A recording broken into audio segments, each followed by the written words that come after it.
Hey everyone, welcome back to Pure Love Bakery. We are going to be making today one of our old school famous, sort of famous recipes, our vegan tuna salad. When we first opened, this was a recipe I made for years and years and years, and we thought, oh, this would be a great addition to have to sort of our grab and go case. So we used to make it, and then around the pandemic, 2020, life got haywire and we just couldn't keep it going anymore. So we decided to discontinue it. But now we're in 2025 and people still probably every couple of weeks say, do you still have that vegan tuna salad?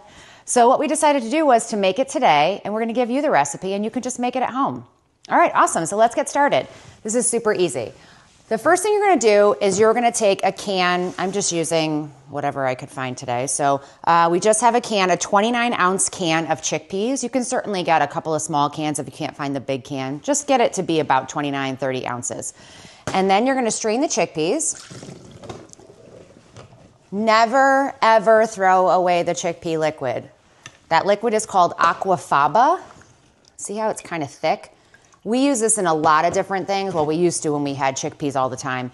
We use it sort of for the glue for our everything bagels. So we take our everything bagels, and normally you would give them an egg wash to stick the seeds to the top. Well, since our bagels are vegan, we use aquafaba, and it acts as the glue to stick the seeds to the top of the bagels. So what I'll do with this is I'm going to put it in a couple of containers in the freezer, and every time we make bagels, we just take a container out and use the liquid. So there's going to be no waste here. All right, so once these get draining, just want to make sure most of the liquid's out.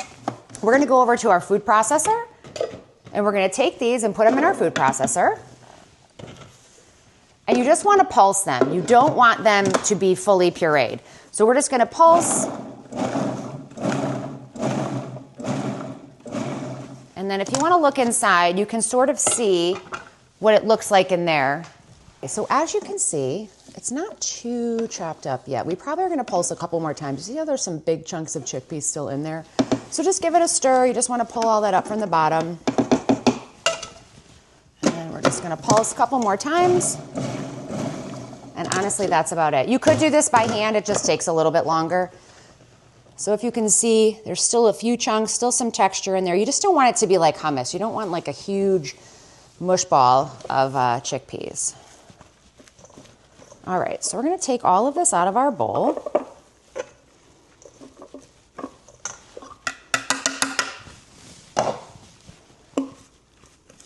And then you just put it in a medium-sized mixing bowl, and then everything else we do today is going to go into this mixing bowl. So not a ton of dishes, not a ton of cleanup. A few of my other recipes had lots of cleanup, so we're going to try to remedy that a little bit. Okay, so you can just set that aside. All right, next what we're going to do is there are going to be some mayonnaise and mustard and things, but first I like to just cut the vegetables and get it out of the way.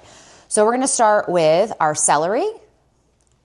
Right there, we have 1 cup. We're going to cut up about 1 cup or about 4 ounces of celery, 3 scallions. We're going to use the whole scallion right up into the white part. I'm using about 3 medium-sized pickles. It's going to be about 1 cup or about 5 ounces of pickles. We're going to end up getting 2 tablespoons at the end chopped of fresh dill and a half a juice of lemon. So let's start with our celery. All of the vegetables have been cleaned and washed, and now they're ready to go. And you want to cut this celery as small as possible. You don't want big pieces of celery. So this would be otherwise known as a mince. You want it as small as you can possibly cut it. So what we do is we cut the long way first, and then we're going to cut the small way. Let's make a smaller pile so it's a little bit easier to manage.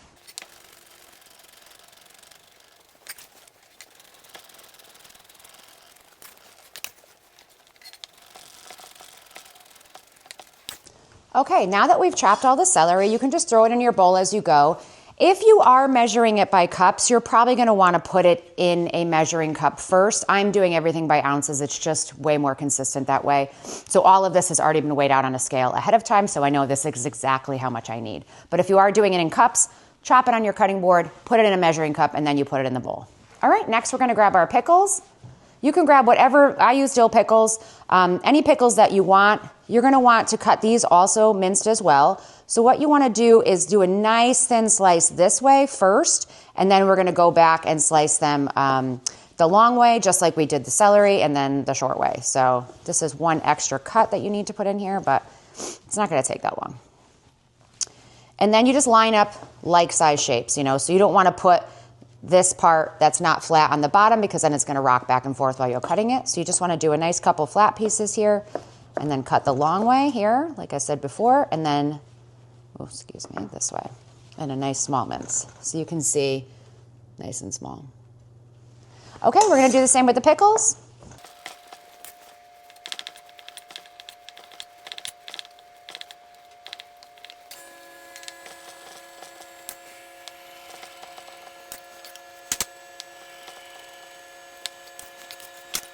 Okay, so far we have super small dice of celery and pickles and our chickpeas in the bowl. Next, we're gonna mince up our scallions. I always mince this way, and I do not take the ends off ahead of time because that's where your fingers are gonna be to hold on to it while you're cutting.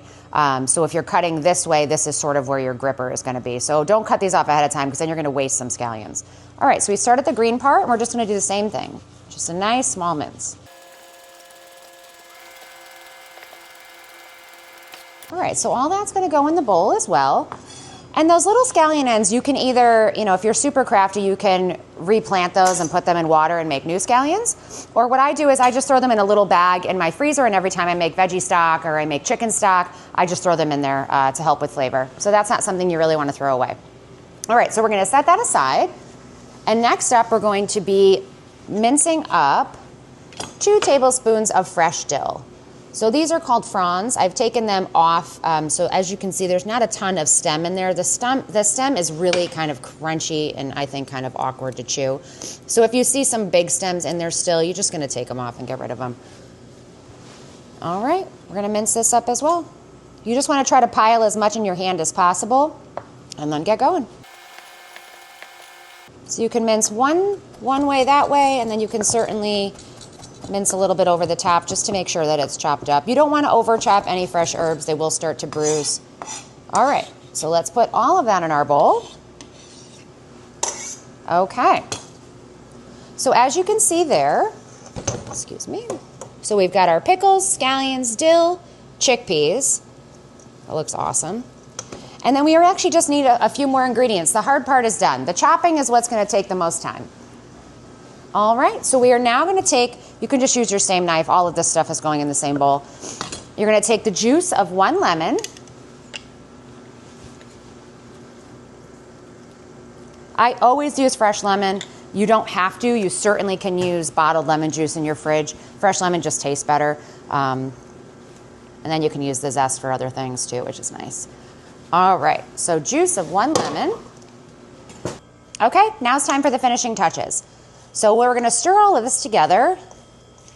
Just make sure it's all mixed well.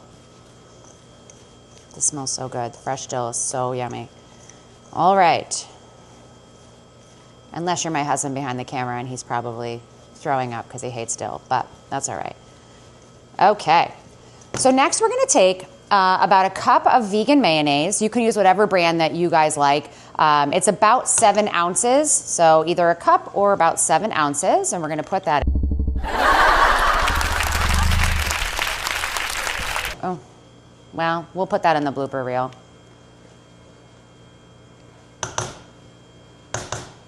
I mean, we're not perfect here, so there you go. All right. And then next, we're gonna take 2 tablespoons of Dijon mustard. Try not to drop the bowl if you can. All our customers were asking for a blooper reel, so this will be a good start.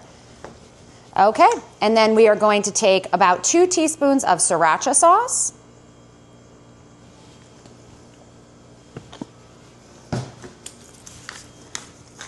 As always, a good amount of ground fresh pepper.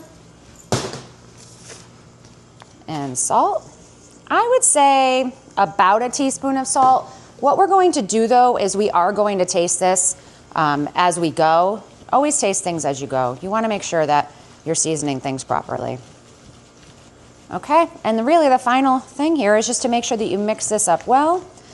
If the sriracha is not really going to make it spicy, But if you feel like, ugh, I just don't want anything remotely spicy, just leave it out. It's not super necessary. I think it does give a little depth of flavor, but it's not gonna destroy your recipe if you don't put it in. Okay, so as you can see, it's all mixed together. Okay, and now it is time to grab our spoon and just give it a taste and make sure it's seasoned. Oh my goodness, so yummy. Just as I remembered. All right, let's put a sandwich together. We'll be right back. Okay, now it's time for the most exciting part. I've taken our vegan, gluten-free, whole grain seed bread, which was one of my favorite breads that we make. We make a ton of breads here. We have a sandwich bread, sourdough bread, a rye style, pumpernickel, cinnamon raisin. So I just grabbed one of my favorites because we're gonna eat this today. And I'm gonna put a link in the show notes where you can purchase this bread as well because we do ship nationwide. All right, so we're gonna put our bread, it's already been toasted. You always wanna toast gluten-free bread. It takes a little of the crumb, toast up the crumb a little bit. We're gonna put some of our vegan tuna salad on here.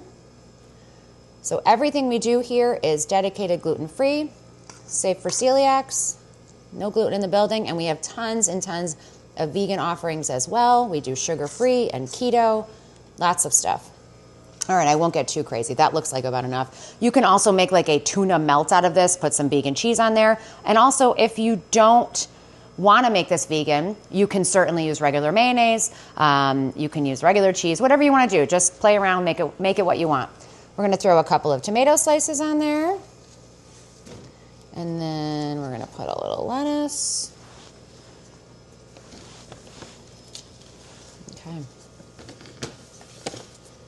And then we're gonna put our top on our sandwich. And I'm just gonna take a big bite out of this.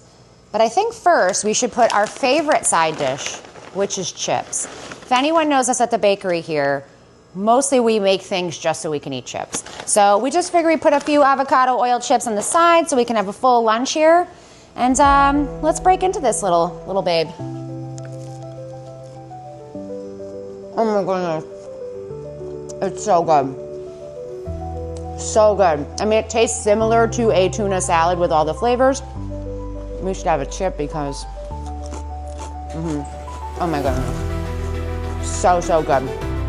Okay, so that's our recipe. We're gonna have the full recipe in the show notes. Make sure to follow us and like and subscribe, and we'll see you for our next recipe. Thank you so much.